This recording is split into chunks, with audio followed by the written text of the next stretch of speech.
বলিউডের অন্যতম classic cinema করণ অর্জুন। রাকেশ রোশন দ্বারা পরিচালিত এই সিনেমায় মুখ্য দুই চরিত্রে অভিনয় করেছেন শাহরুখ খান এবং সালমান খান। সিনেমাটি যে আজও বলিউডের সেরা সিনেমাগুলোর তালিকায় থাকবে তা নিঃসন্দেহে বলা যায়।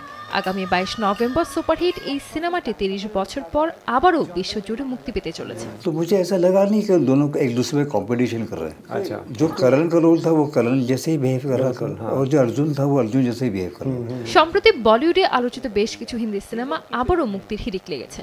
গত কয়েক মাস ধরে নতুন করে প্রেক্ষাগৃহে মুক্তি পাচ্ছে একের পর এক হিন্দি সিনেমা, যা বর্তমান সময়ে সব সিনেমাকে বক্স অফিসে দৌড়ে টেক্কা দিচ্ছে।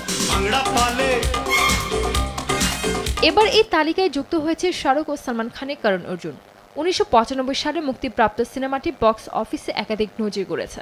পুনর্জন্ম নিয়ে বলিউডের 70 ও 80 দশকের সিনেমা হলেও করণ অর্জুনের মাধ্যমে সেই ট্রেন্ড নতুন করে ছড়িয়ে পড়েছিল হিন্দি সিনেমা জগতে, এমনকি ছোট পর্দাতেও। মেরে করণ অর্জুন আয়েঙ্গে।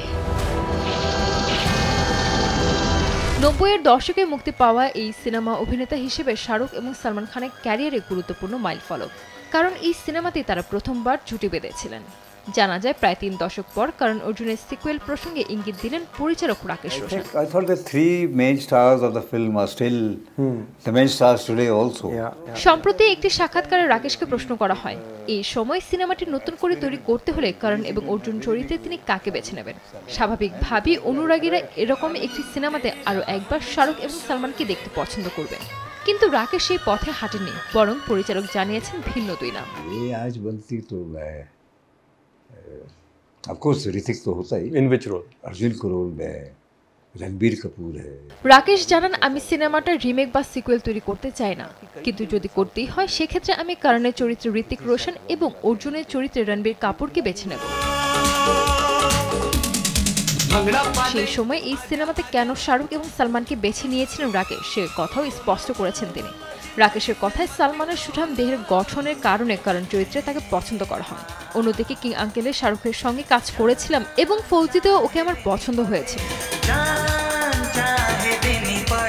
3 দশক পর করণ অর্জুন যে আবার প্রেক্ষাগৃহে মুক্তি পাচ্ছে সে কথা জানিয়ে সমাজ মাধ্যমে একটি পোস্ট করেছেন ঋত্বিক।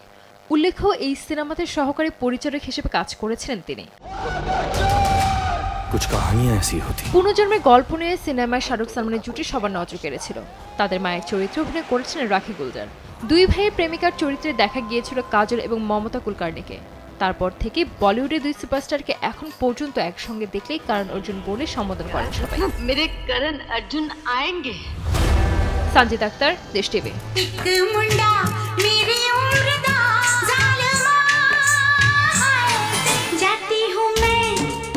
जल्दी है